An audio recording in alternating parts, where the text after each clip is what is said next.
chicken salad out of chicken shit. All right. Hi, this is Nick Hausman with Grassline Inc. Congratulations on your win tonight. It was a really brutal bout and an even more emotional kind of post-match moment there with you all in the Briscoes. What was going on there? Like, you guys have talked a lot of trash and it got very emotional all of a sudden. It kind of felt like almost like a send-off until the Bucks came off. Like, what was going on there after the match with you guys? As you can tell with my face, in real life, I've been in a lot of fights, and I haven't won very many fights. I've been in a lot of fights with my best friends too, when things like that happen, you get done with your fights, and you respect the guy a little bit more. And I think that's what it was tonight. Those guys, we've honestly, this is my best friend. We've never met those guys before final battle. And tonight was our first time ever touching in a professional wrestling ring for a professional wrestling match. And God damn, you have something like that happens tonight. It doesn't happen every single day. And we were lucky enough that somebody decided to allow that to happen. And we were lucky enough to have it with those guys, and we understood that.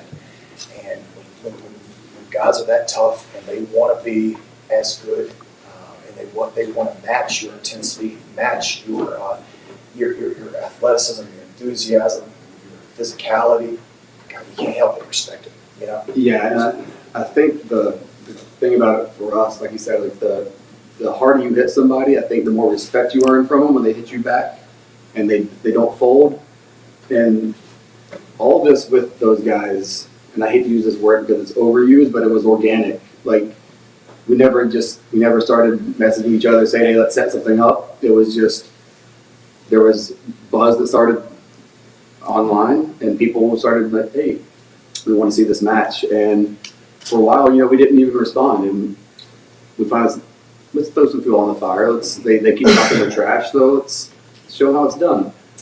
And the whole thing's been a roller coaster. We didn't know when the match was going to happen, if, where, when, but this guy never let it die. And, we found out it was going to happen probably about a day before all you guys did, before it was announced. Like, it was literally about a day before. Okay, we had already, I made plans this weekend to be home in North Carolina. Like, I was supposed to be home with my family right now. And we got the news, and I said, who knows family?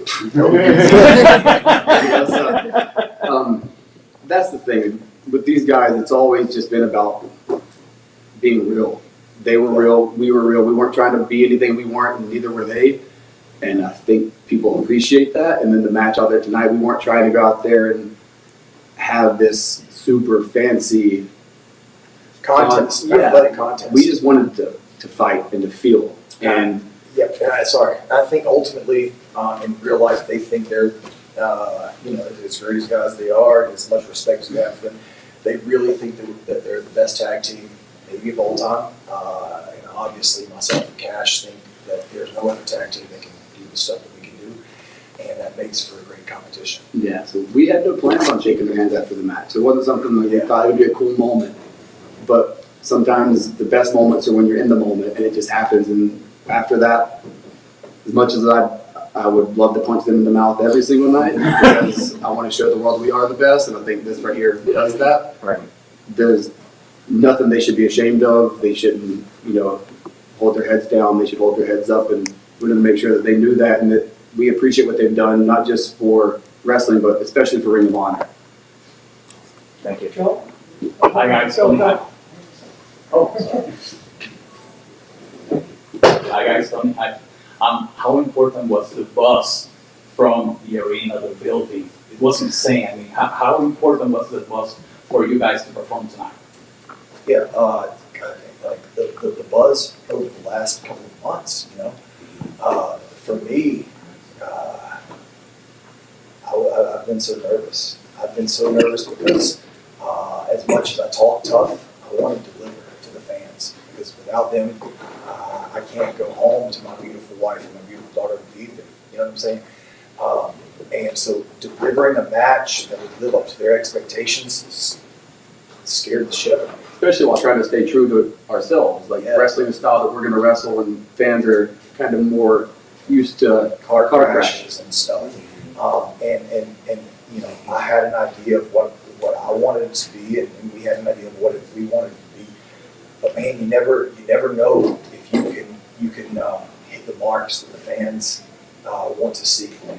And as soon as we got out there and hearing them and seeing how excited they were just for the match, that meant the world to me, man. And that's the stuff that I live for, you know. I think, especially coming out of the pandemic, you appreciate things so much more. And like, I had fun wrestling during the pandemic era, but I think it made me a better wrestler. I think it made him a better wrestler. I think it makes everybody a better wrestler because you don't have the crutch of the crowd sometimes to know when something's good or bad. Or if something is bad and the crowd's good, they can cover that up for you. So I think wrestling during the pandemic, when you don't have that, and it's just you out there having to rely on yourself and thinking, this is good, this feels right. Coming back to a crowd like this, where it's 2,000, but it seems like 20, and they're just, I would rather wrestle with a crowd like that every single night than a crowd that sits on their hands and they're 20,000 deep, because I want to feel the energy every single night. Like when I'm in there and I get goosebumps talking about it, you can like, literally feel the reverberation from the crowd through you. That's there it is again. We're lucky. We're lucky, man. To do we're so free. So guys, just two more questions, please. Let's start with Stu. Stu Meyer from the Horn and Sports Guys Talking Wrestling out of Boston. First of all, congratulations on the win. This match has been talked about for seemingly months. This was that dream match. So, and I know you guys put a lot of pressure on yourselves, and the Briscoes do as well. How much more pressure did the anticipation of this match, everybody, clamoring for this match, how much more pressure did that add to you? I think the unpredictability, like I said, like we didn't know, nobody knew, so I think that made it even more of a buzz because like it's all over the place. There's zigzags. There's no straight line where you can see the end in sight where you know where it's leading to. So every now and then there's like a wrench thrown in, and then you get a bit here, a bit there where you can kind of build on it. And like I said, because of that, I think that added to it. It made it more special because it wasn't just by the numbers, cut and dry. We see where it's going. Like nobody did. Like I said, we found it a day before everybody else, so I think that made the buzz more special. But I think also people appreciate what we bring to the table, what the Briscoes bring to the table, and they just want to see good wrestling. Yeah, I think the extra Zoloft I was taking every day for the last few weeks, talks volumes of the anxiety. But man, that's what we travel. I don't know, aside from my wife and my daughter, and what I perceive to be God, there's nothing more beautiful than professional wrestling. And we are lucky, not because he's sitting here beside me, but we're lucky that we have a man that loves professional wrestling as much as we do as fans, as wrestlers, that produces professional wrestling. And we got to go out there tonight and not only live our dream and tell the stories we've wanted to tell for years, but man, my God, without getting emotional, I got to do it with my best friend too, and just taking that and being able to say we could go down as one of the greatest tag teams ever. That means more to me than anything. So we live on that anxiety. We live on that pressure, and I'm just so glad it's over. Yeah, sometimes like the day of the show especially, I always question why I do this, because the anxiety and the nervous energy that just is in me makes me want to just run away and never do this again. But then as soon as the music hits and you go out there, it's just the best thing you could ever do, and it's addicting. And I think that's why we push ourselves so hard, because we know like if we give everything we have, the fans are going to give everything back. And there's no other job like that where you can go out there and you can literally get the immediate returns on the work you're putting in just based off everybody out there that's watching. You know when it's good, but man, the anxiety leading up to it is bad. Last question, Will. Thank you. Will Washington, Grapsody on Fightful.com. Along with this match and the match you guys had this past Wednesday with the Gun Club, you guys seem to be kind of heading into some new territory as a tag team, being fan favorites. Can you talk a little bit about how that's kind of changed your approach in the ring and what you see for yourselves going forward with the fans behind you? Yeah, I don't think it changes anything. If we changed anything, the fans would not want to cheer us. I think they respect us, and I think that they see the passion that we bring into wrestling. I don't know if there are baby faces and heels and things like that. I think there are guys that and girls that the fans attach themselves to emotionally, and that's what I'm here to do. I'm here to make them. Goddamn, I'm wearing a Bret Hart shirt. He made me feel a certain way. You know what I mean? For 38 years, he made me feel a certain way. Whether he was a good guy or a bad guy, it didn't change how you felt about it. He hated America. So did I, dude. That's what I intended. That's what I want to do as a wrestler. I want to make you feel something. I'm not comparing myself to freaking one of the greatest of all time. What I'm saying is, I want to make you feel a certain way. I can't do a tope. I can't fucking Sasuke over the top rope. But god dang, I'll work as hard as I can to make you feel a certain way about me and about who I'm wrestling with, and to the point where you can't deny it, and you either love me or you hate me. And if you love me, that's cool, and if you hate me, that's cool too. Because at the end of the day, I work my ass off, and I earn my check, and I get to go home and take care of my family. And if you like that, you fucking like it. And if you don't like it, you don't like it. That's okay. I don't consider FTR, I don't consider us to be good guys or bad guys. We're just fucking guys. You know what I mean? So, new territory, we're still locking up. You're still snatching a headlock. You know what I'm saying? It's the same thing. Do I appreciate the fans? I fucking love them. I freaking love the fans. I love them, and I hate them. If they love us back, that's cool. And if they don't, I'll be okay, because tomorrow is Saturday. You know what I mean? And I'll still be there tomorrow. Yeah, I still want to stay true to what FTR is, who we are, what we've always been. But I like that it gives us a unique challenge. There will be a little bit of differences here and there. I haven't thrown an arm drag in a decade. Now I'm throwing them every night. It looks Steamboat, baby. It's just the approach will be slightly different, but we're still going to cheat if we get the chance. We're still going to take every shortcut we can. And, you can cheer us, you can boo us, but as long as you feel something, I don't give a shit. That's it. Just feel. Just feel. And love wrestling. And if I may, Yes, you may. Thank you. We spoke before the match, and on this subject and what you just asked about, Will, a lot's changed in the last couple of years in pro wrestling. These guys 2 years ago weren't even in AEW, and now they've held tag team championships, the AEW World Tag Team Championships, the AAA Tag Team Championships, and the Ring of Honor World Tag Team Championships. So good. All in a couple of years, and things have changed so much. And Cash brought up wrestling in the pandemic era, and what a conversation that the three of us had before the show actually was, we didn't know what tonight was going to be, and I knew the attendance had really turned great, and since specifically we announced this match, things had picked up. We had only sold, before I bought the company, before I signed the agreement to buy the company and we announced it, I think they had only sold about 250 tickets, and we ended up with over 2,000 people here. And it's largely through the anticipation for this match, the pay-per-view buys when we get them back. I know already from some of the preliminary digital numbers I've gotten that this is going to be one of Ring of Honor's best pay-per-views ever.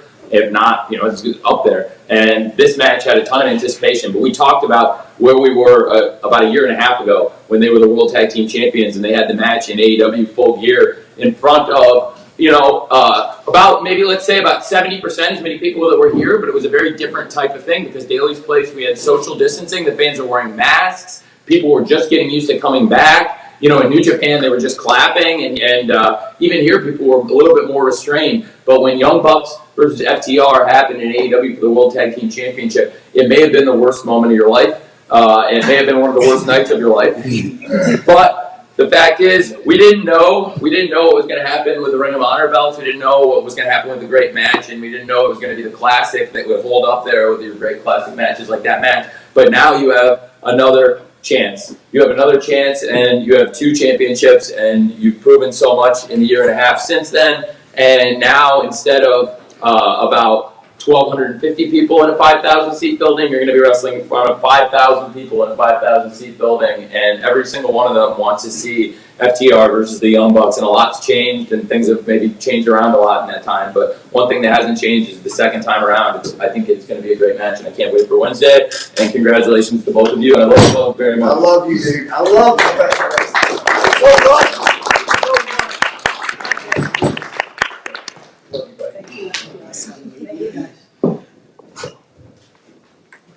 Interim Women's World Champion of Ring of Honor, Mercedes Martinez, who also has been wrestling in AEW recently, and now here in Ring of Honor is the new Interim Women's World Champion. Hey! Thank you, Jim. First question, I'm going to have Sean.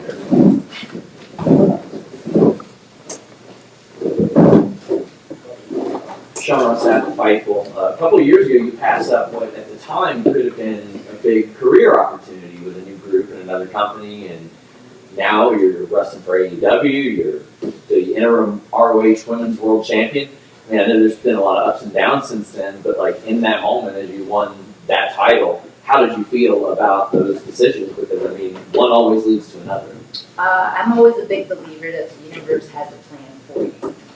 You make decisions based on what's going on in your life, and there's always a path that you have to take. I think it wasn't so much passing up AEW back 2 years ago. It was more or less, I think they were still learning, and I was still trying to figure out where I was going at that time. It just wasn't the right time. To be honest, it was a screwy thing. Yeah. I told her, here's what happened. Here's what happened. She was working with us, and here's why. So obviously I like Mercedes a lot, and I had worked in putting a match order and a card together for All Out. She was very prominently featured in All Out, and I actually was coaching then and worked with you and liked her a lot. We got along really well, but it was before the TV renewal. And I went on the Jericho cruise pre-pandemic, and it was a very eventful cruise. A lot of stuff happened. There was a lot of stuff that weekend, and Booker T was on the cruise. And he brought up to me how I'd really missed the boat on Mercedes, and I told him, I was like, that's the kind of, Mercedes is exactly the kind of person I would really like to have in AEW, and I was looking, and I was using her on a non-contract basis, basically building up to when I had the budget to sign her, because before the TV deal, our revenue stream totally changed, and you saw me bring in literally dozens of free agents since then, dozens, and she absolutely would have been one of them. She signed with a competition before I got the contract, and it was probably within weeks. So Booker was it was a funny conversation here. I was trying to explain to him, I worked with her, we worked on the Battle Royal together, I thought she was awesome, and now I'm going to go out and start signing people, and after that we signed a bunch of big names like Brody Lee, Matt Hardy, and next year FTR, Sting, and many others, and built up a lot of names, and she would have absolutely been a name I was really interested in, so that was a conversation I had with Booker T on the cruise. I legitimately was referring to Retribution, though. I mean, you passed up that opportunity on TV. Yeah, exactly. and now you're here, you're winning champion. Yeah, the whole Retribution thing, I think for me, the decision to not be a part of that was probably a great decision for me personally.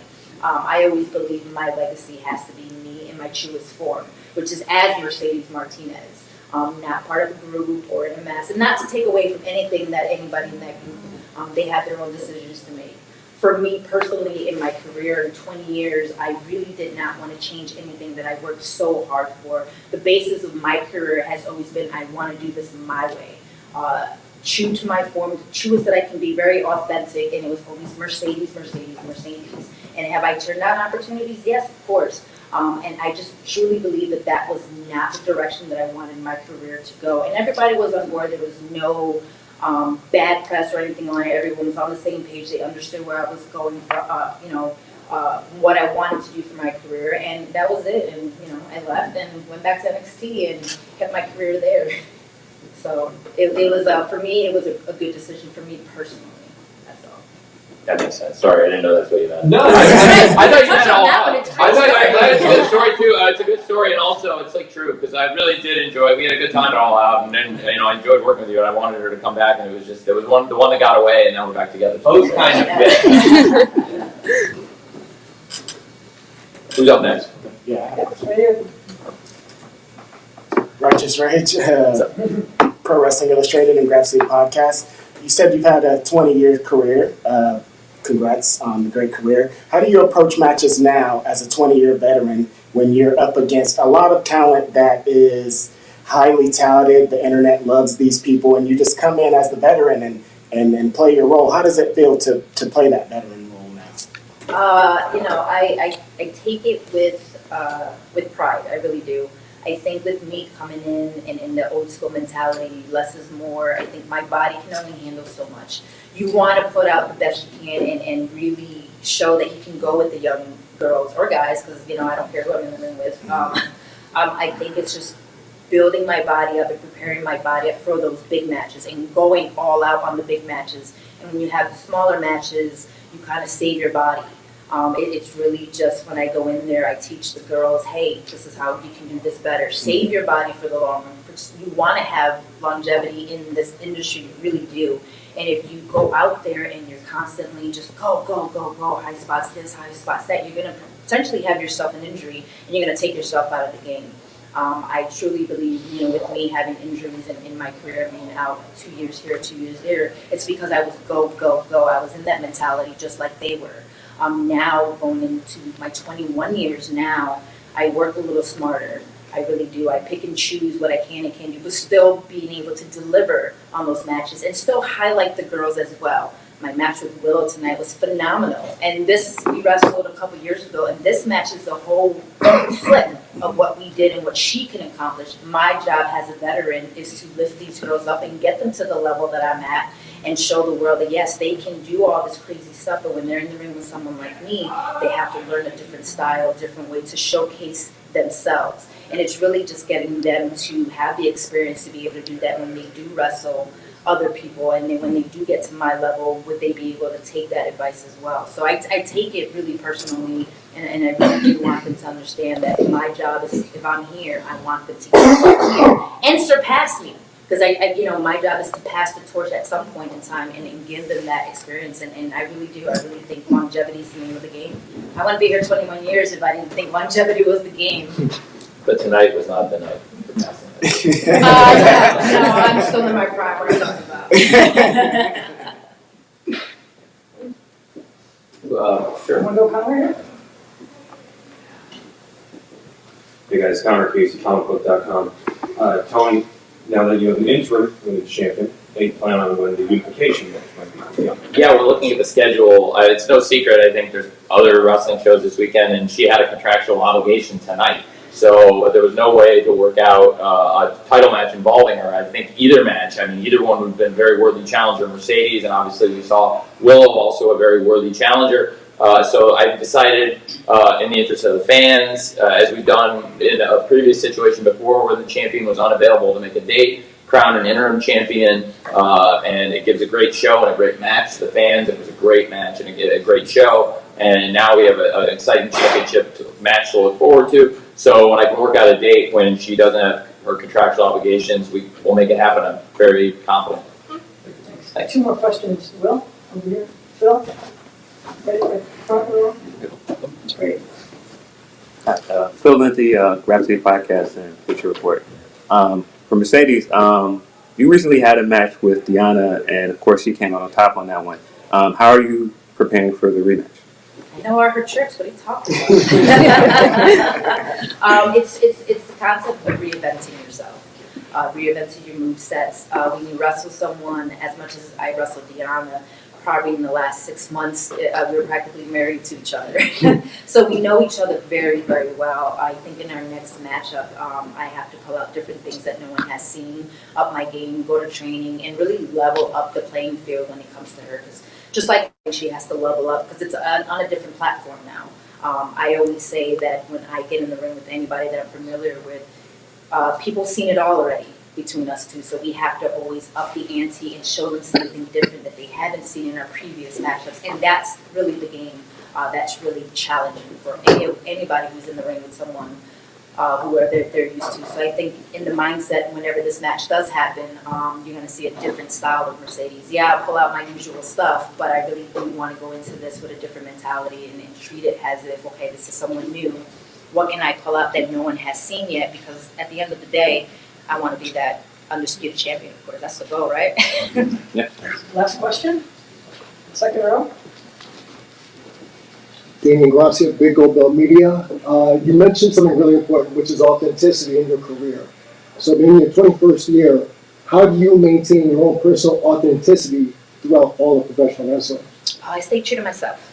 I really do. I believe that the fans and even in the locker room and the girls, I don't sugarcoat anything.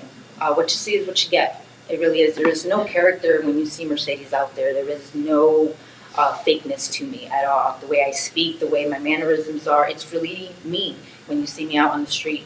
And I believe that that can cater to a lot of people. I don't need to play a big character. I don't need to be this big thing. It's just, I always believed when I started wrestling that I just wanted to wrestle. I wanted to wrestle just as me. And not the glitz and the glamour. I want it to be raw, rugged, thugged, like gritty, and that's really what it comes down to. And for me, my lifestyle is like that as well. It's really just hustle and grind always. You never stop, because anything can happen in this business. It can get taken away from you like that. And if I stay true to myself, I know that everyone out there, can be true to themselves if they really want it. I don't want someone to change me for them. If I'm going to change, it's going to be for me. It's not going to be for anybody else. And if you don't like it, that's too bad. It really is, because I'm not going to change for nobody. No matter how much money's on the plate, no matter what fame. Because at the end of the day, I'm the one who has to look at myself in the mirror. I'm the one who has to be with content with the decisions I've made. And up to this point, in 21 years in this business, I'm happy.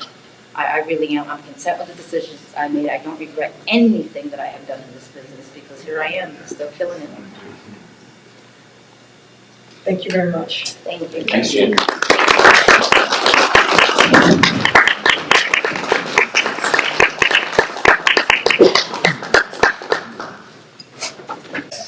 We've got ready on deck here, coming in next, the undisputed Ring of Honor World Champion, Jonathan Gresham.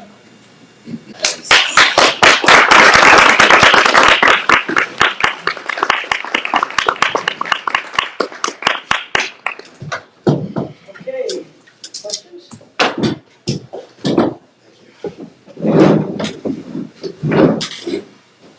Yep, in the back there. Hi, Derek Reed, Rock Show, KZRC. I had a chance to talk with Jay Lethal a little bit earlier in the week, and as we see you come out victorious in the match, Jay Lethal comes out, has some things to say to you. We didn't really get a chance to hear any answers at the end of the show. What do you say about Jay Lethal? Well, I think there always comes a time when the person that was under the wing starts to surpass the person that is teaching. And I think we're at that level now where Jay no longer sees me as his student. He sees me as an equal. And now that I am Ring of Honor World Champion, he sees me as competition. This is, to me, the most prestigious prize in wrestling today. And anybody on any roster would want this belt, and I believe Jay now wants it again. Now that Ring of Honor is underneath the AEW umbrella, honor lives on. And up under this new banner, I feel that people want to be the center of attention, because all eyes right now are on Ring of Honor. And that's what Jay wants. It's pretty simple. Yeah, go ahead. Yep. Oh, okay. Nick. Okay. Should I wait for the microphone or not? Yeah. Okay. We'll get it to you, Nick. I was going to say, I don't want to break protocol. You're here. okay. Okay, thank you. Kind of a question for both of you. It was definitely something I noticed tonight with Wheeler and Joe, that the announcements on Twitter you made, Tony, were also AEW announcements on a Ring of Honor night. Now, Jonathan, are you interested in bringing the title to AEW to defend it? Do you want to keep it in the company? And Tony, are you looking to mingle Jonathan and that title into AEW, or do you want to keep Jonathan separate? If I may, no, I definitely would love to have Jonathan defend the title in AEW and on AEW programming, and I think that's definitely something possible. And Jonathan's traveled the world, and he can tell you better than anybody, I think, about his vast experiences wrestling and all the championships he's held in all the promotions around the world. So I'm excited for him to defend the championship in AEW, on Dynamite, on Rampage, on lots of great programming, and also I think there are a lot of great relationships that we have with other companies and relationships Jonathan has with companies, and I think there's a lot of exciting possibilities both in AEW and through the Forbidden Door. Great. Well, for me, it would be an honor to take Ring of Honor to national television. The funny thing is my life has been somewhat of a Cinderella story. I grew up in wrestling, idolizing the men and women that worked for Ring of Honor, and my passion grew. It got me out of a lot of trouble. I wouldn't be standing or sitting next to Tony Khan right now if it wasn't for Ring of Honor. And my goal was always to be Ring of Honor World Champion. I never told anybody, but I worked night and day to get exactly where I am today. And my goal along the way was to make sure that Ring of Honor lives on. And I want to take the idea, the essence, and the heart and soul of Ring of Honor to everybody around the world. And now that Tony Khan has acquired Ring of Honor, I can now do that. I really appreciate the passion that he has for professional wrestling and the passion that he has for Ring of Honor. If it wasn't for Tony Khan, Honor would have died. And now I can stick with the company that I had fallen in love with all these years ago. And I don't have to wave another flag ever besides for Ring of Honor. Sean? Sean Rossap, Fightful. I spoke to you, I think it was like in October, we were talking about the first tournaments, and even back then, right after the initial ROH hiatus announcement happened, you said, it's important to me to stick this out and see what happens with Ring of Honor. Nobody could have known what was going to happen with Ring of Honor, and I'm sure there were some really uncertain, maybe even scary times there. Like, can you maybe recount some of those, and then how you felt when you heard that Tony bought ROH? So for me, like I told you, my life has been sort of a Cinderella story, and this voice in my mind has always guided me. And I learned a long time ago to listen to this voice. Again, I wouldn't be here sitting next to Tony Khan if it wasn't for this voice that I like to call my destiny. And when I heard that Ring of Honor was going on hiatus, I remember Lethal calling me after the meeting was over, and he said to me, "I'm really upset with you." And I said, "Why?" He goes, "Because on the Zoom call, you were the most calm person. It's because my destiny was talking to me. This is not a gimmick. This is real life for me. And my destiny was talking to me, and it was telling me that everything was going to be okay. I had no clue what was going to happen, but I knew I had to keep Honor alive. So I went around the world defending the Ring of Honor World Championship because I truly felt that something was going to happen. And I was on tour in Ireland in my hotel room taking a nap, and I get a phone call from Bandito, and he tells me, "Hey, amigo, do you know what's going on?" I said, "No, bro, I do not." And he tells me that Tony Khan purchased Ring of Honor, and that's when it hit me. My destiny was right. Honor will live on. And so I just keep listening to this voice in my mind that has never steered me wrong. And I'm so very happy that the people after me, the next generation, will get a chance to enjoy Ring of Honor, but now on a bigger stage, on national television, hopefully. And I just want what happened to me to happen to other people. And just this company, the men that fought for this belt, the fingerprints that won this championship, it just means so much to me. So I want to thank you. I haven't gotten a chance to thank you for buying Ring of Honor and keeping it alive. Thank you. Thank you so much. Thank you, Jay. Adam? Well, what culture wrestling? You talked about idolising Ring of Honor, and in the video package before the match, talking about the original ROH World title. One of the first faces we saw was Samoa Joe, if not the first. So your reaction to him being back in Ring of Honor, and Tony, your reaction to having in All Elite Wrestling as well.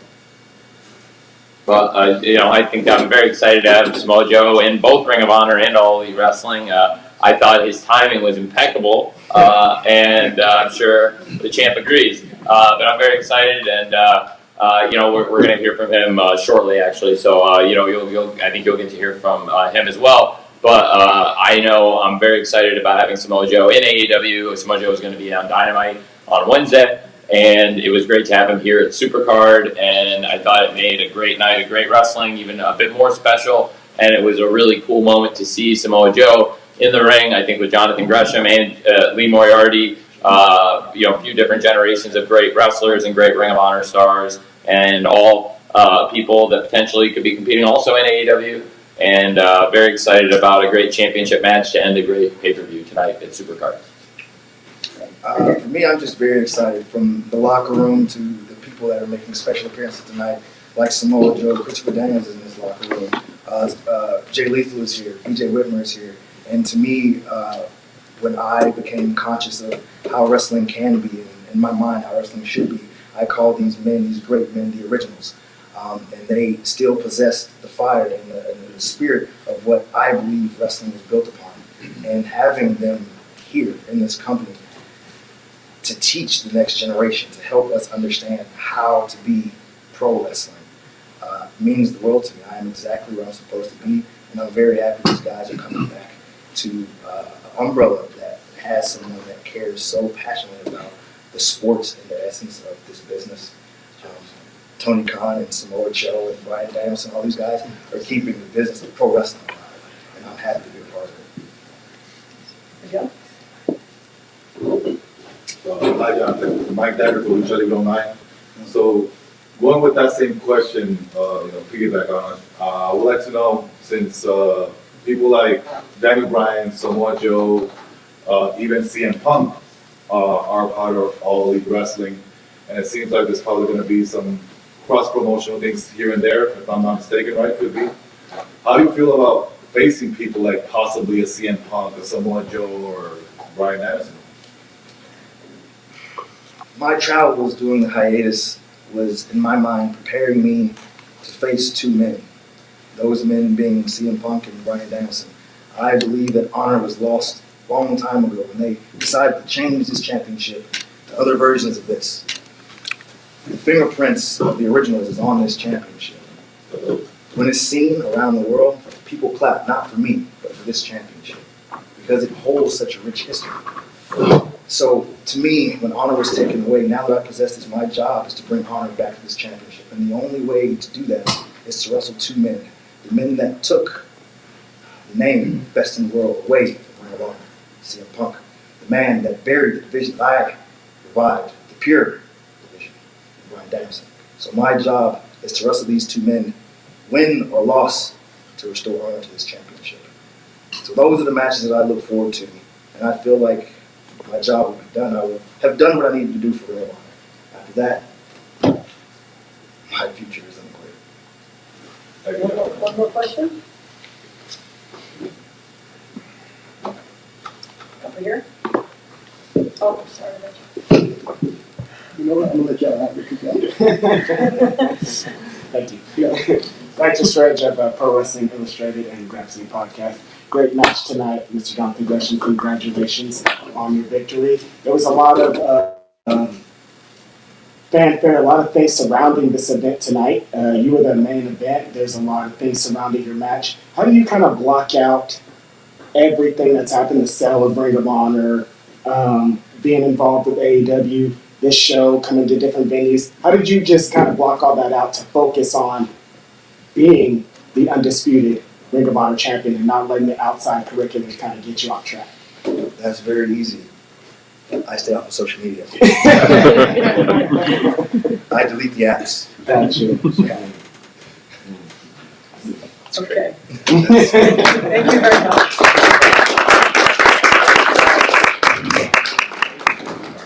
For the first time ever to AEW as well, this coming Wednesday on TBS on Dynamite. Ladies and gentlemen, here he is, Samoa Joe. Yes.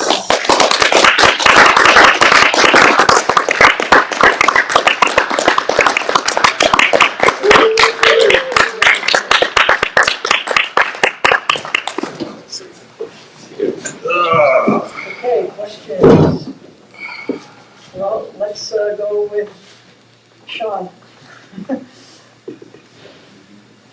Sean Ross Sapp of Fightful. I know it's been probably an up and down last year and a half for you, personally, professionally. This is kind of for Tony too. The first time when Joe seemed like he would be available, was that something that you were like immediately interested in exploring? And were you even able to reach out to him contractually at that point? No, but I was interested, and it just never happened. But it would have been great. But here it worked out great, right? To be honest, he didn't really even have much of a chance. So Sure. But how are you feeling now? Because I mean, it was obvious that like they would be somebody that was interested in you. And how did you feel when you heard that Tony bought ROH? Something that obviously means a lot to you. obviously, it was a major surprise to me, especially coming from my former position and how hard I was pushing to buy the library for the other company. So let me know why it was being such a difficult process. But when that did come up, at the same time, having Tony have it and knowing how much he loves wrestling. And knowing how much he loved ROH and the product, just from our meetings and time knowing each other, I knew it would be in good hands, and I knew it would be treated with respect, and it would be, kind of made available to the fans in the best way possible. So, I was very. Denise? Joe, Denise Salcedo, Instinct Culture. I do have to ask you, being released twice is not something that, people want to have to deal with, right? And given that you are able to do all these different types of roles, behind the camera, in front of the camera, etc., I do have to ask you, how did you feel about that, and what was your, your mentality going through that? At this point in my career and what I've done, the second release, my going back to WWE was majorly because of the people that I'd worked with and the relationships that I built in the company, and namely two people, Triple H and William Regal. As Triple H obviously dealing with his situation, which I knew about and was way more concerned about than my employment.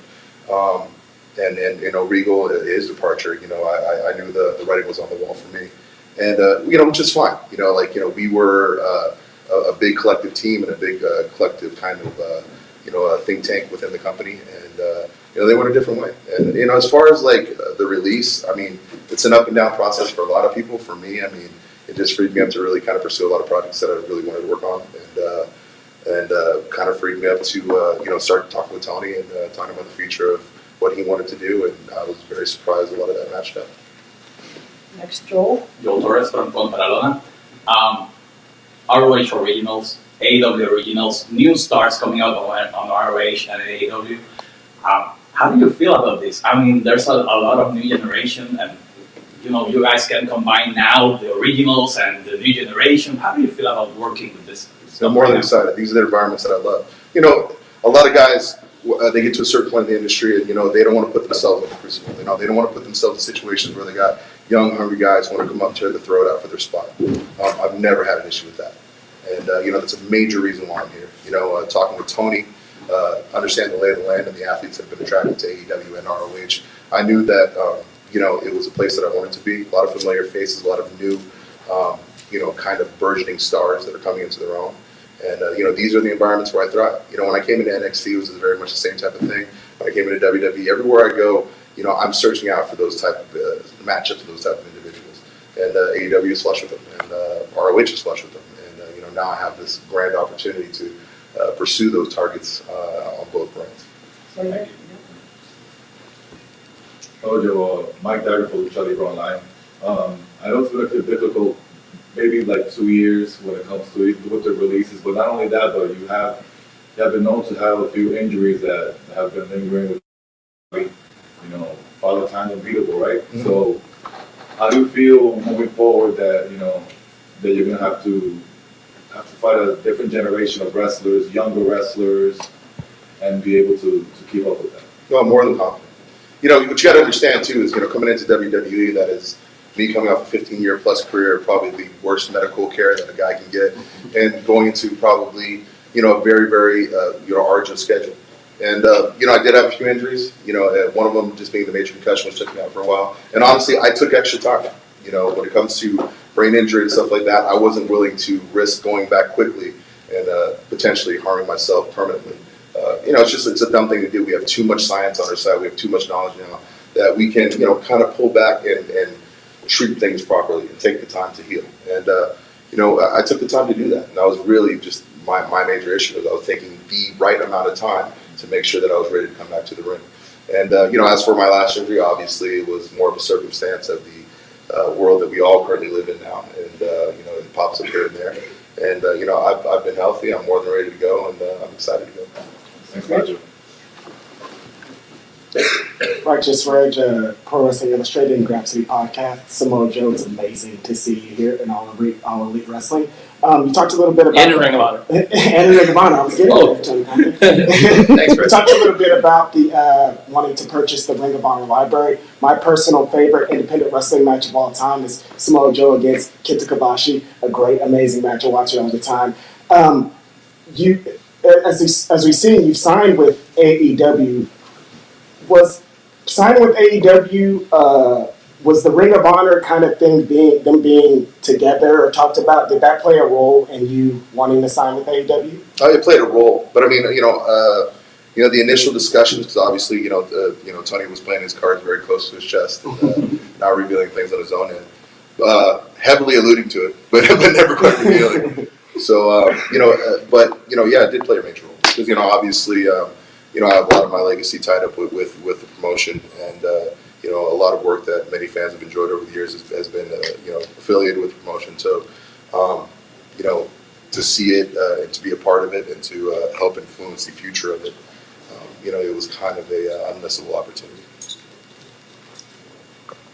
Go ahead, Okay. Thank you. Joe, the last time I saw you in person was at the Las Vegas SummerSlam WWE tryouts, and that's a day that has weirdly stayed with me because it was very obvious WWE had decided to change the direction of the kind of talent they were recruiting for the company at that particular tryout. I think there was only like 8 independent talents there that day. What was it like for you to watch the direction change there, and do you see that creating an opening for AEW, knowing the direction WWE is headed with their developmental and recruitment? Yeah, I mean, you also have to understand that, the major shift was mainly because, many of the better independent wrestlers are working for AEW.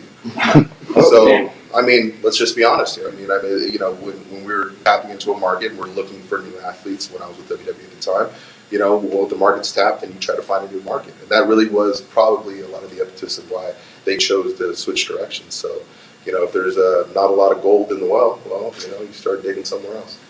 Fair enough. 2 more questions, right here, Jack. David Grossi, Big Go Bell Media. Welcome home, Joe. Thank you, appreciate it. That was one of the things I got a text from my brother who was watching a pay-per-view. He said, Joe's come home. So when you hear someone say you're home, what does that do for you, for one? And since we've seen them throughout your career, you can slide into any role, production, broadcaster, in-ring talent. For the new ROH, where do you see yourself sliding in terms of roles? The world champion. I mean that's why I'm here. I mean, I tried my bit at bettering the world of professional wrestling, but at the end of the day, I'm here in AEW, I'm here in ROH to be a unified champion. I'm here to win the AEW championship. I'm here to win the Ring of Honor championship. I'm here to win anything they put in front of me. Me and Tony have already talked. I'm more than willing to go into the Owen Hart and win that.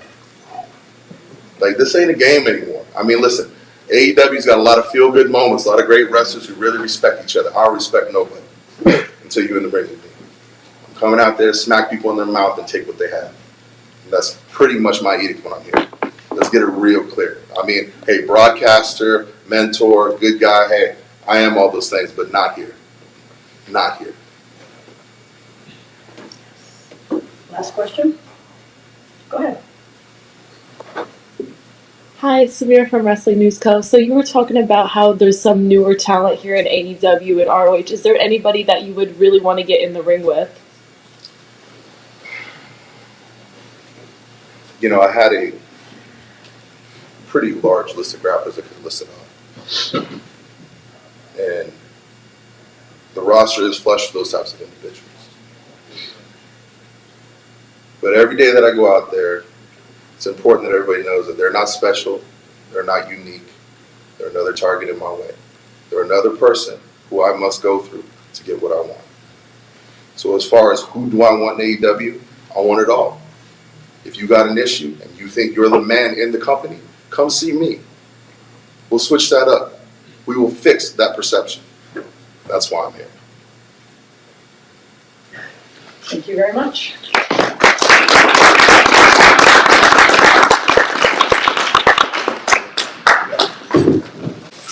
Congratulations, Tony. This was a really fantastic show. Thank you. A lot of fun stuff that happened on Thank the you. show. That's great to hear. Thank you, Nick. You're welcome. I wanted to follow up on a report that Sean had over on Fightful about this show.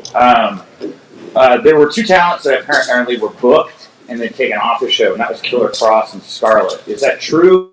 If so, why were they taken off the show after they were booked? They weren't booked by, nothing was really booked until I took over. I think there was some stuff that had been announced, but they had never been announced on the show. And given some of the stuff on the show, I thought, like for example, I really like him a lot. I like Killer Cross and Scarlett. I don't think they were specifically locked into any match or specific thing, although it's possible the prior management had talked to them. I think the prior management had talked to a lot of people. But I tried to stay true to the stories of Ring of Honor, and I want to build a new era of Ring of Honor, and I tried to feature a lot of the former names and a lot of names of the past, and also debut some people in Ring of Honor for the first time, some wrestlers from AEW like Brian Cage and Swerve and others. And then, it was very cool, and there's a lot of people who have history in Ring of Honor who've wrestled there in the past or even recently who were in AEW. So I thank you for saying you liked the show, and I thought it came out great. But yeah, when I took over the booking, I think there had only been a few things announced, and that wasn't one of the things, and there was no match locked in or anything, but total respect for both of them, and could have easily seen that fitting in too. Great, thanks. Connor? Hey Tony, I just want to start by saying congratulations on a great first event in Ring of Honor. I know we're fresh off of it, but do you have any updates as far as touring for Ring of Honor, television deals, or when the next event will be? I cannot give that information yet, but I wanted to make sure that this is a really special night. I consider it a transition show. It's been a while since Final Battle, and last month, it's been about a month now that I announced the agreement to purchase Ring of Honor. And this show, they had committed to some people. To Nick's point, there were matches that had been announced, and there were tickets that had been sold. And Gresham versus Bandito for the undisputed title had been announced, and a few other matches too. And like I said, they'd sold a few hundred tickets, and they'd also made agreements with the pay-per-view providers. And I didn't feel right backing out on the fans or the business, and I thought we would make the best of a situation. I never expected to be here this weekend. I love being here with the fans. I cannot get out of this weekend fast enough and go back to Jacksonville. But it was a unique situation to do it this year, and with Ring of Honor having made the commitment, I thought it was the right thing to do. It was weird having Rampage on, and a great Rampage. If you guys haven't seen it yet, it's a great show. I'm really proud of both shows tonight. I think you'll really enjoy it. There's a lot to look forward to. It was, the Young Bucks were advertised. They were in two places at once. And Young Bucks versus Top Flight's a great match. Jimmy Hayter versus Sky Blue is a great match. The House of Black versus Fuego del Sol and Uno and Stu is a great match. And we had an amazing main event with Powerhouse Hobbs versus Keith Lee. It is a great main event when you see it. So it's just a great night of wrestling. And it was surreal having both shows on the same night. And it was surreal being a part of this, coming to Ring of Honor, meeting people for the first time. Having Tony Schiavone in the back helping out is pretty surreal. How many times have we all watched the last episode of Nitro? And Tony's getting produced by new people, and it's a surreal situation. And, they didn't even take Tony with them, which they may have regretted during that Buck Bagwell versus Booker T match. Not because of anything those guys did. And Scott Hudson and Arn are fine, but I don't think Scott Hudson and Arn had ever called a match together. And that's one of the things I thought was good about having Caprice and Ian together tonight. They have a lot of chemistry and experience together. I didn't want to put a first time team out there because Arn and Scott are both great announcers, but they just didn't have the chemistry. So I thought it was unusual on in front of millions of people at that point to put a new team on the air, and I don't think it really felt authentic to the millions of people who watch WCW. So I did want to try to capture an authentic experience, and it was it was a Ring of Honor show. It was very different from what we would do with AEW. There were different people involved, and I tried to do as many things from the onset to make it authentic to the Ring of Honor fan, but also make it clear we're like launching a new era, and the whole thing was awesome. So, no, thank you. That's a good question to ask. I'm not sure where it's going to end up and when it's going to happen, but we've had really good conversations with Warner Media. I think they're really impressed by what we've done with it. And they were really cool because I have a TV contract, and they didn't have to let me do this show. And what Ring of Honor was and what it would have been. They could have prevented me from producing this show, and they let me. And then even tried to make an event tonight with promoting Rampage and Ring of Honor, and some crossover with obviously the Young Bucks, wrestling on Rampage and doing a run in here, Swerve wrestling on Supercard, and hey, maybe Swerve shows up on Rampage if you haven't seen it yet. So, so I thought it'd be a lot of fun, and those kind of guys going both ways, and they were very supportive of us doing this. I think they wanted it to be a Ring of Honor show and not an AEW show, which is great because that's what I wanted too. So we were totally on the same page. I promised them I'm not going to go do an AEW show and try to cut you guys out of it. And they were just really great. And I think it's really cool. There are a lot of exciting things happening at Warner Media right now, and I'm really glad we're a part of them with AEW. And I hope Ring of Honor can be a part of it too. And I'm really optimistic that it can because of the really good track record that the women and men of AEW have, putting on great shows and working hand in hand with Warner Media. It was a really good week for us. The last few weeks, Dynamite has ranked in the top 3 shows on cable. The only 2 shows, both times, the only thing that's beaten us in the last few weeks has been the ESPN NBA doubleheader, which they paid billions of dollars for. So it's a very strong place in the world of television and the world of professional sports and media that AEW sits in right now. And now Ring of Honor, because of those relationships, I think is in a better position than it's ever been before to capitalize, and hopefully we can bring Ring of Honor to a great audience. And I know Warner, I'm so grateful. I mean, they've changed our lives. I think it's really, I was saying to Rocky how we brought something back. I don't know if I've said this out loud before. Maybe I said it once in another interview, so I'm sorry if you've heard this one other time. I feel like I said it once out loud to outside of the back. There was I think I did say this on the radio, so I'm sorry. But I'll just finish my thought. There was, so long there was wrestling on TNT, and for a lot longer TBS, and it's just been a thing for a long time. And it was really cool we were able to bring it back. And when we started AEW, I did not have a good relationship with New Japan. They were not happy about this. And they did not trust me at all. And actually their partner at the time was Ring of Honor. And it meant a lot that over the course of time, of course now I think Ring of Honor is in great hands. The history of Ring of Honor is in great hands. I'm very grateful to everybody that made tonight possible. But I was saying to Rock, how cool is it that we've put all this back together now? The New Japan Ring of Honor relationship is repaired. You see Minoru Suzuki is the new Ring of Honor TV champion. Great milestone, as we were saying, that it's the first championship in America Suzuki's ever won, which is pretty amazing with all the great championships he's won in his career. But also, looking, this Ring of Honor moment gave us a chance to reflect. But we were saying recently it's pretty cool because, there was wrestling on TNT and TBS for so long with WCW, and then it's like a big hole in my life as a fan, and I think in people's lives. I mean, maybe not everybody, but there's thousands of people. I think this was like a hole in our lives, whether we knew it or not, that like there should be wrestling on Turner, there should be wrestling on TNT, TBS. And it was great to bring it back, but it's also great to repair the relationship with New Japan, and then be able to bring Yuji Nagata back to TNT, and to be able to bring Ishii to AEW, and hopefully he can come back again and bring other great stars from New Japan that haven't been over here yet. And now to bring Suzuki to Ring of Honor and have him be the TV champion, and so many great stars from AEW have gone to New Japan. And again, that's a relationship. I think it's the wrestling company that's on TNT and TBS. It just feels right. They should have a relationship with New Japan, and Ring of Honor should have a relationship with New Japan. And now it's all come together. So I think that's really cool. Mike?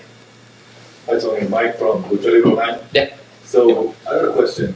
You're already basically living out your dream. You made and you have your own wrestling company, right? Now you buy a second one for yourself.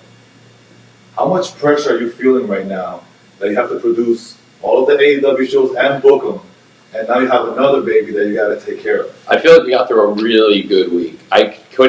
This was a really high pressure week with Dynamite, Rampage, and Supercard, and now that all three shows have aired and been shown to the world, I feel great about all three shows. Dynamite was really, I thought, an excellent show, top to bottom. I felt great about it. It did a great number. Again, it was one of the top three shows on cable, and it's up something like, I don't know, 30% year over year, something like up a big number, ballpark 30% year over year, which is tremendous performance for anything on cable. And when you look at how the universe of cable is trended to be up 30% year over year without factoring in any cord cutting or anything like that, it's outstanding. And within the world of wrestling, it is the best number year over year of anybody's done, which is really awesome.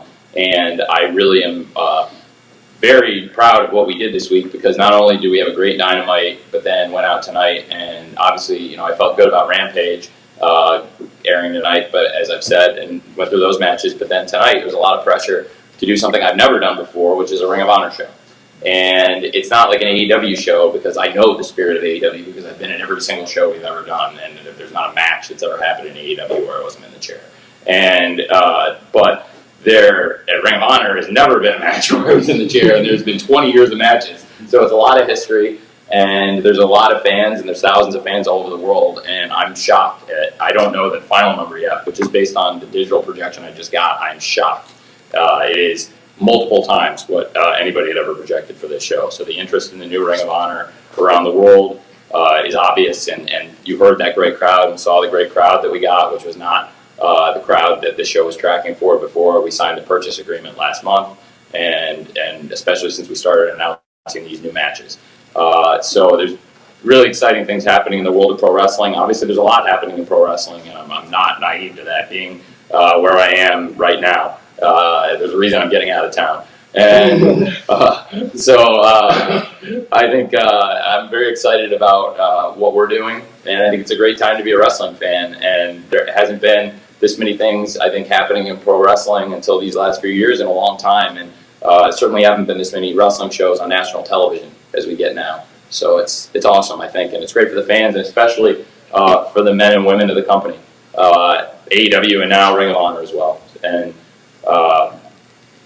one thing I'll say is I don't know where the future of it is, but tonight being such a great success and the support of the fans, that's going to help a lot. Like when you watch the shows, when you watch AEW, when you watch Ring of Honor, like you're helping me, you're helping the wrestlers, you're helping give us a chance, and I really appreciate it.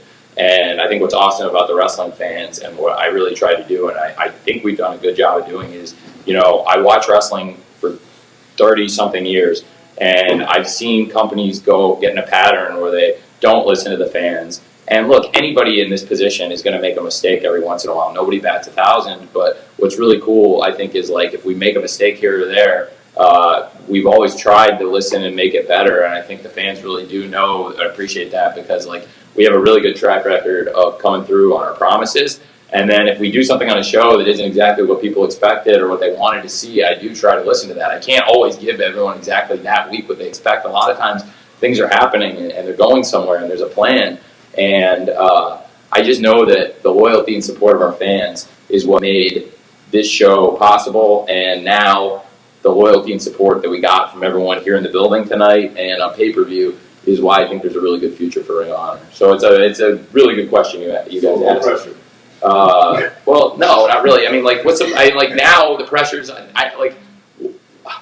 the pressure compared to what it was, maybe at the beginning of the week, I feel like we just you know what I mean? It's like after you win the big game or whatever, on Sunday, and I know how it feels. I've been on both sides of it in sports, in real sports, in competitive team sports, not in pro wrestling, but in the world of team sports. And I'm telling you, I've been on both sides of it, and you take wins and losses here too. So in terms of the pressure here, it's very different than what you feel on a Sunday in the NFL or on a weekend or a Premier League game or in the championship. But it's still a similar kind of game day pressure. And today was like I said, a really weird game day because I've never come here before. And it's a lot of pressure because if you don't, I was feeling a lot of pressure. Does that make sense? No, not right now. No, I feel great. Like, because like I was feeling a ton of pressure because like Connor asked, like it's like what's the future of Ring of Honor? Like, and like Nick very positively received the show. It sounded like the fans really liked the show, and the boys and the girls in the locker room really liked it. So I'm excited about it, but at the same time, like I was feeling a ton of pressure going in because like for the very big question Connor is asking, that's the gajillion-dollar question, which is like, what is this going to be? What is the future? What next for Ring of Honor? Well, like hitting a home run tonight was really important, and I feel like we hit a home run. So now, like, you know, I'm going to walk out there and I'm about to get a Gatorade bath. So like, I feel great. I'm just like, hopefully they don't ruin my jacket. Thank you. Adam Wilmore, What Culture Wrestling. Tony, great show tonight. Just what are your thoughts on Brian Cage's performance? Because I think a lot of people, myself included, were sort of questioning what was next for him. And he really seemed to go out there and make a statement, you know, now being part of Tony Blanchard Enterprises. Your thoughts on him? I really like Brian Cage. I've always really liked Brian Cage. And it was funny because when I first started thinking this might be a possibility, I hadn't worked Brian Cage kind of back into my plans yet. And I couldn't tell Brian Cage, especially when like we're in a confidential discussion, that like, hey, I'm like, you know, based on where we were going with him, you know, I thought Ricky and Team Taz and Will Hobbs are in a really strong position right now. And obviously with Swerve and Keith Lee coming in, it didn't really make sense to have Brian fighting Ricky and Will anymore, because right now Swerve had a great main event last week with Ricky, and this week Will had a great main event with Keith. And if you guys haven't watched the show yet, it doesn't look like the whole situation. I mean, there's a kick-ass match and a kick-ass situation after. It was a good show. And for Brian, I didn't think it made sense for him around Taz and those guys anymore. I also thought him and Tully here could be a really good situation, especially when FTR and Tully were done. So it was like, it's funny because I really couldn't, because of the situation with the confidentiality and stuff, I couldn't tell Brian, like, I want to buy Ring of Honor and put in, debut you and repackage you here until, you know, about a month ago. So it was funny because, like, Brian, God love Brian. He like told the media I picked up his contract, or somebody told I picked up his contract. I was like, Jesus, Brian, why'd you tell people that? Like, I never told him not to, but I also couldn't tell him what I was doing with it. But I should have told him not to. But that being said, I think it was good because like people wanted to see him come back, and it made it that much better. There were a bunch of moments tonight that were like real. I took stuff that happened in real life and tried to leverage it for like cool stuff, to add a little bit more intrigue to a pay-per-view that already had great matches and great bell-to-bell wrestling, and tons of real-life interest in stuff like FTR and Briscoes, which the guys had built up. I didn't know I was going to buy ROH, and if somebody else had bought it, they would have gotten the benefit of the stuff we did for Final Battle, and I was fine with that. I knew that I might not end up with the company, and it didn't really look like I was going to end up with the company. My gut was that I probably wouldn't, but I still felt like the right thing to do in December was at first to send like videos and tributes from all the great Ring of Honor wrestlers in AEW, not all of them, but a bunch of them, a lot of the great people, a lot of the great stars and top stars in AEW who used to be in Ring of Honor. And I was happy to do that for them. And then when Bandito got COVID, I was very happy to send Jay Lethal. Did I know that was going to pay off in a great angle? I would like later, no, I didn't. But sometimes these things work out very well. And so I did a lot of stuff, including send FTR to that show, send Jay Lethal to that show, and send in a lot of videos from stars like, you know, CM Punk and Bryan Danielson and Adam Cole, we're so grateful for. And then, you know, this thing really came together, culminated, paid off. So, yeah, it was a lot of things came together really well, and Brian Cage is one of them. So the whole thing worked out really well. And I was really happy for him and for Tully, because I think it's a great situation, a great repackage for both of them. Obviously, FTR, great night for them. So I think it's worked out for everyone in that situation really well. Team Taz doing very well. Brian's doing well, and so on. So it's great. Will? Hi, Tony. Hey. Congratulations on the success of the show. One of the things you mentioned was the show staying true to the essence of Ring of Honor. And I think if you look at some of the feedback online, you can see that a lot of Ring of Honor fans are kind of satisfied with how true the show stayed to the essence of Ring of Honor. However, one of the things that fans of Ring of Honor over the last year have been really satisfied with has been the women's division in Ring of Honor. In how the division kind of launched last year, we saw Roxy become the initial Ring of Honor Women's Champion, and then the belt kind of transitioned so on from there. The person running that division at the time was Maria Kanellis.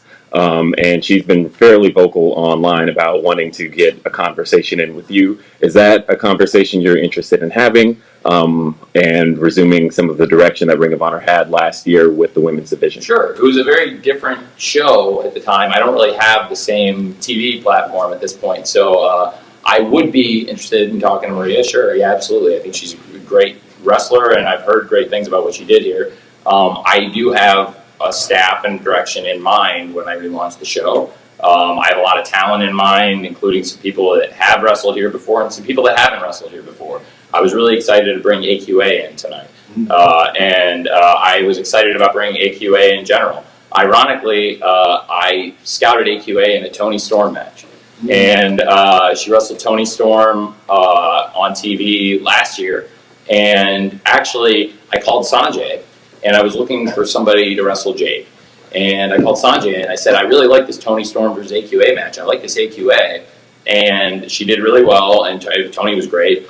And did you remember this match? And he said, yeah, I coached that match. And I said, okay, great. And tell me about AQA. And because she had recently gotten released. And she's been excellent working with her. She's worked on Dynamite. She's worked on AEW Dark and Elevation, and now also here in Ring of Honor. And there's more talents that have wrestled here in Ring of Honor before, and some that, like Willow's a great example, obviously recently been wrestling here in Ring of Honor. Mercedes is a legendary wrestler for Ring of Honor and a legendary wrestler in the division, and now a great interim champion. Deanna is a little bit of an interesting situation because she is the lineal champion, but she also has other contractual obligations with other companies. So I don't know when we'll get to decide the undisputed title, but there's a lot of exciting stuff happening in the division. I would be excited to talk to Maria, and depending on what she did backstage, I don't know exactly, for example, during the matches, was she on the headset? Was she, I don't know exactly, was she giving, I don't know about that. Is she a notes-taking producer? I'm not sure. It's about stuff I'll maybe learn from her. As far as the creative and stuff, I do have a plan which I think unfolded through the night and played out pretty well. So I have a lot of ideas, but I'm always down to take ideas from other people, and a lot of the ideas I eventually do come from other people, and I try and organize them and make them work with what I have. But I also get, I get pitched over 100 ideas a week, and most of them I don't do. So, who am I kidding? 80% of them I usually don't do. Because you get asked too many things, and how can you possibly do something when 5 different people are asking you to work with the same 20? You know what I'm saying? You have multiple people that want to work with the same person. Well, you can't do it with everyone. And everyone's oh, you never listened to my idea. Well, okay, but the person you're asking to work with, there's 5 different people, 7, 8 different people that came to me with an idea this week. I want to wrestle this person. You can't do it. So that's why being able to keep things organized, I think, it's why we've had a good flow of the shows. So as far as coaching, I'm probably to be more specific to your answer, I'm probably more interested in coaching right now than I am in booking. Does that make sense? Great. Thanks, man. Joel? Sorry? Thank you. So, Tony, all in, AEW, Ring of Honor, you have made deals with, in the past with Impact, New Japan Pro Wrestling, NWA. What is that you desire? Anything else that you desire in the pro wrestling business, to do for the pro wrestling business? It's really hard to do this every week, and I don't take it for granted. And how many times, is there anybody in here who's watched all of the Nitros and Thunders through more than once? Did anybody show hands? It always ends the same way, doesn't it? Yeah. It always ends the same way. And it's when you take your eye off the ball, and it's sad that it ends that way, isn't it? Every time, and you want it to go differently. And now, and I'm the last person in the world who should have it go differently. I'm literally the last person on the planet who should be hoping that turned out differently than it did. But yet, I watch it, and it's still hard to watch. And I never want that again for the fans. And I think it was hard transition period, and I hated the uncertainty for the fans of Ring of Honor of what was going to happen, because it wasn't my decision. I wasn't the one who decided what was going to, all I could do is make my best offer, and thankfully it was good enough and it was accepted. And I knew that immediately there were things I could do to help this company. And obviously, as soon as I knew that they were going to accept my offer and that this was going to go forward, I knew I had a lot of wrestlers in AEW already that could go back, like a Jay Lethal, like a Lee Moriarty, Mercedes Martinez, even Willow, who wrestled in Ring of Honor but has also been a regular in AEW for a long time. And reaching out to Samoa Joe. It made a lot of sense when the timing was right. I couldn't do it right away necessarily, but it worked out, and it's a great story, and I think it was a great night.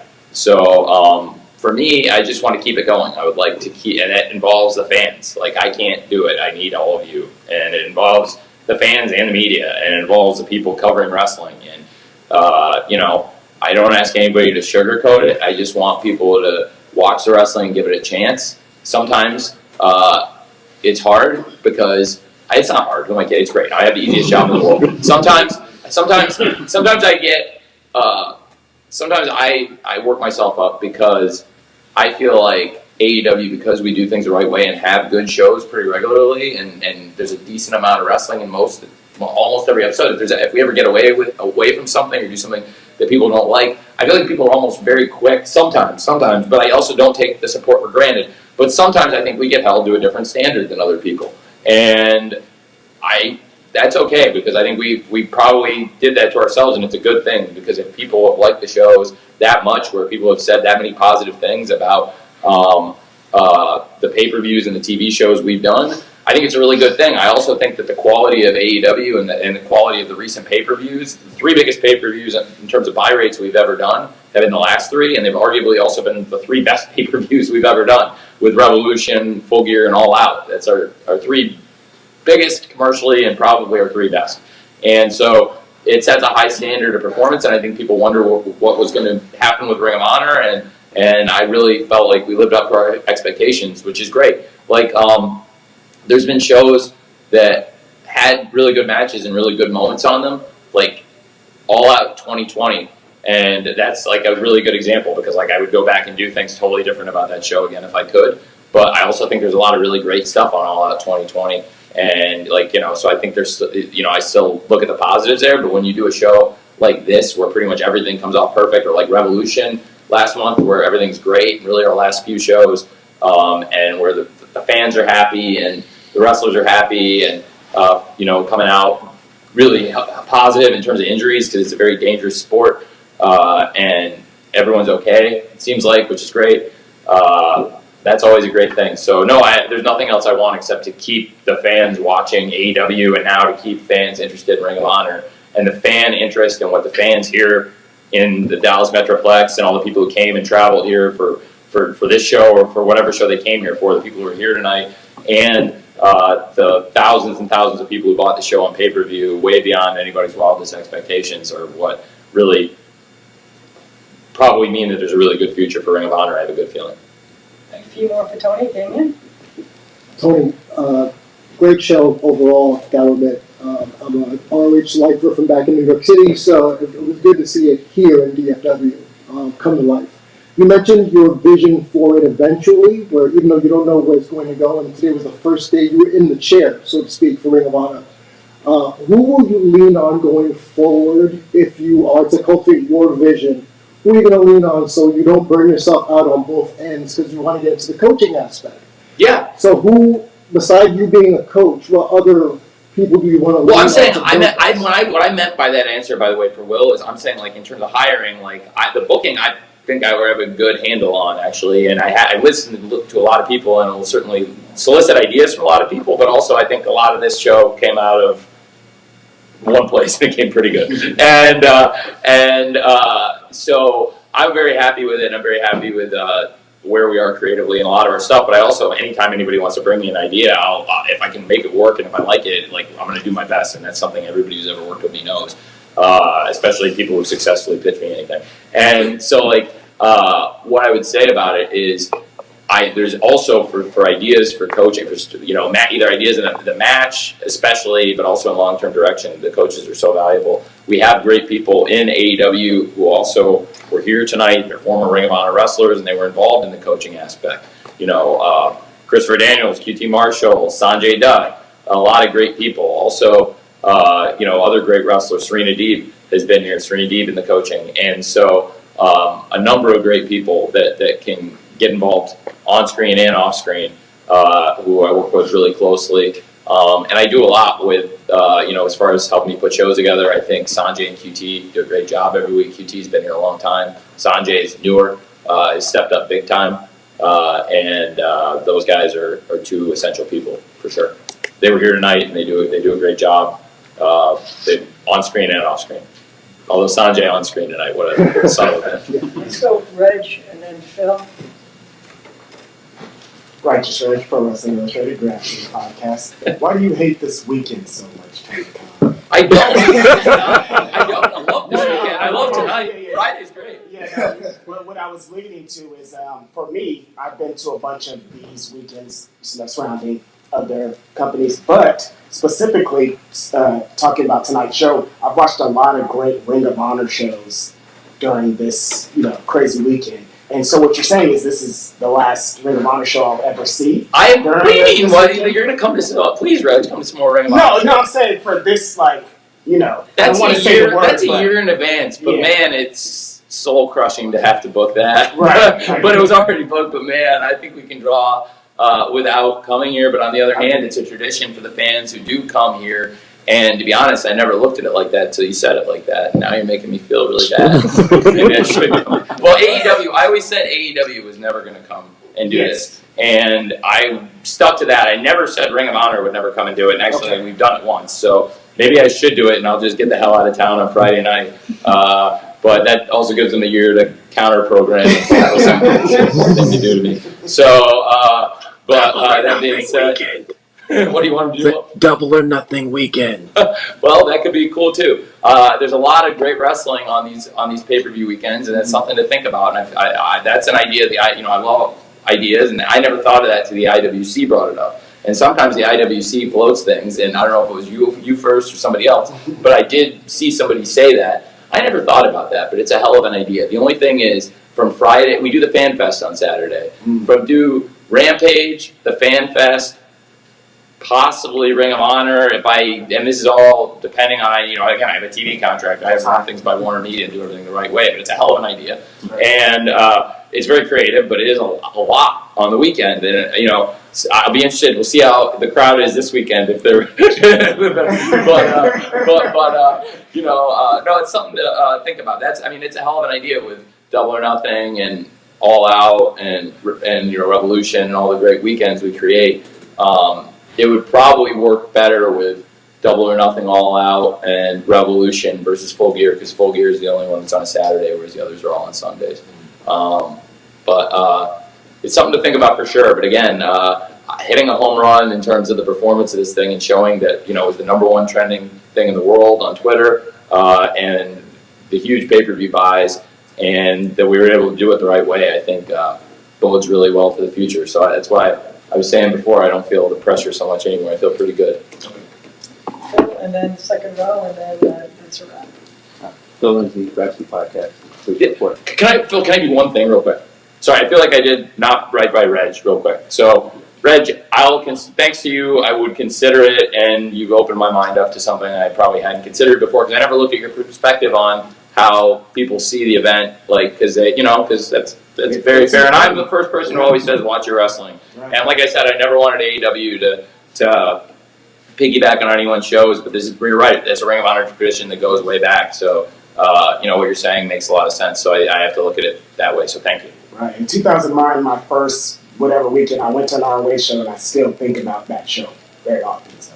Yeah, well, you're right. You're probably right. It's probably made I'm sure it has made a lot of new fans, and I never looked at it that way. So you may have actually changed my thinking on it. So thank you. No Thanks, Red. You talked about. Sorry. No, it's okay. You talked about, of course, bringing back somebody like Will Nightingale and other people that's done Dark and some of your AEW shows.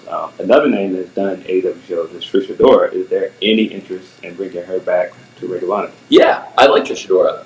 And actually, I would have been interested. She was on a short list of people for that interim match that I would have considered. I do like her, and there's the women we used I think are great, and I brought in AQA from AEW, and Alize's been here in Ring of Honor before. She's great, and obviously I know Willow and Mercedes very well. But I like Trish, and she was actually one of the people I considered for that spot, one of the spots out here, and so yeah, absolutely I would. But it's good to hear you like her. I think she's great too. So and I've seen her on Ring of Honor, mostly in the empty arena shows. I've seen her a lot of shows where there weren't fans, and it's hard to sometimes tell. But I also, like Cash was saying, like a lot of people learned from that and became better wrestlers. I saw people really evolve, and then I know that when the fans came back at the 25% capacity, on a bad night maybe it was 600-700 people, on a good night it was 1,200 people, and it felt like anywhere from 5,000 to 25,000 because we were so used to not having them. So I watched her, and I really liked her, and I thought it was impressive that she was doing it in matches with no fans, and connecting through the camera, which is like a really good sign, because that's what a lot of the people, like you, to your point, who really connected like her on Dark. Although there, she was good on there, but I probably saw her more and actually thought I saw her connect more in this past year in Ring of Honor, if that makes sense, in some of the TV matches that they did with her. And that's one of the reasons why I did consider her for a spot here, and she would be a good person to bring back. So thanks, Phil. That's a good question. I can do. Is there anybody who did not get to ask me a question? The second row, and then we should be covered. Good evening, Tony. Matt Bishop, Slam Wrestling. So the Briscoes had obligations with Impact tonight as well. Did that, not to throw the phrase, but did that impact how you formatted the show tonight? No, because I thought it was obviously going to be a great match, and I also thought that it made a lot of sense for a lot of reasons. If you look at how everything was formatted, it's for a bunch of reasons, and I just thought it was like there's no one reason you do things sometimes when you're putting formats together, but tonight was a little different because I had two shows on. So I thought it would be, if you look, Swerve was the first thing on the pay-per-view, and he's the last thing on Rampage. Young Bucks were out, and then the way it went, they were on, not long after that, they were on Rampage, and and if for the, they referenced it on, they never said it because I didn't want to spoil on Rampage what happened. So we didn't say it was for the Ring of Honor belts. We said it was for the AAA belts. But what they say, if you watch their pro on Rampage, is like, by now, everyone knows we accepted your challenge. So it didn't really spoil the pay-per-view for anyone that was DVRing it. But it was like, if you watch both, it was a little bit of a Rick Rude, two places, one night moment for them and for Swerve. And yeah, I mean, it's, it's, I don't know. Having gone through it, like having been through this, when I from like the beginning to the end, it's probably one of the more surreal experiences I've ever had in pro wrestling, because I've never been unfamiliar in my own company with some things and some people before. Like we all started from scratch together, and to come into something new and like meet new people, it was really different. But what was your question again, man? No, seriously, come on. That was with the Briscoes period. Yeah, okay, so that, like, I didn't, so the deal was, with Joe coming, again, this is also surreal, I'm, like, talking about it, and, like, I've never had to deal with this, with people having, like, bookings on other stuff, and, like, it didn't really play into it, because I think they were on last, aren't they on last on the other show anyway, I think, so it would, I think it could have gone on last, but I also thought that, like, with Joe coming, it made a lot of sense, and it wasn't just Joe, but we did so much at the end of the show. Like, you saw so many things, like the relationship between Gresham and Lethal, the tag team champions for a long time, and the mentor-protege relationship they have, something that came to light at the end of Final Battle, and also at Death Before Dishonor, with Moriarty and Lethal. And to have Moriarty out there after that, when the moment with Gresham and Lethal breaks down, Sanjay getting involved. If you know Sanjay and Jay well, they're best friends. Sanjay and Jay Lethal were best friends for 20 years. And so I know how the kind of chemistry they have. I think there's a great thing brewing there. And then to have them out there with Gresham and Lethal and Moriarty and Sanjay, and then to have Samoa Joe show up. I thought it was a really powerful moment, and it did a lot of things. So did what we did at the end of Briscoes and FTR. But I also thought it would be a great thing to have the undisputed title match on last, and it worked out well for everybody. So their schedule and their other bookings, I mean, they're the Ring of Honor champions coming into tonight, so I think that was what everybody's concern was first and foremost. And whatever ends up happening tonight, I wish them the best in the match. I think they're wrestling the Good Brothers, I believe, who are also great people, and I wish all four guys the best. But I don't think that was the big concern of what we were doing. I think they wanted to have a great match with FTR they've been looking forward to, and that was their focus. And for me, I wanted to make sure that went on in probably in the right timing. And then we had great stuff after that with Suzuki winning his first American Championship versus Rhett Titus, who's been so important here to Ring of Honor. With, of course, Wheeler Yuta winning the Pure title and then announcing after all this time and the big week he had with the match with Bryan Danielson that Wheeler Yuta's All Elite. And, of course, that great main event in Samoa Joe. So I thought the way it all flowed was probably perfect. So them having the other bookings wasn't what it was about, really. It was probably about the flow of the show and everything tonight in this crazy universe. So going back to when I took myself off track, because I was thinking about what a crazy, surreal night it is. Because, like, there's never been so many moving pieces. And, like, when you asked me before about, like, the pressure and how do I feel about that, and, like, it felt like a huge amount of pressure's off because it was doing something we've never done and we did it. So that's always really cool. Thank you guys for this. I really appreciate you all being here, and it was because of you guys and ladies and everybody here that the show was such a great success, and you're all awesome, and I know everybody in the room loves pro wrestling, and that makes me feel really good about it, so thank you. Thank you.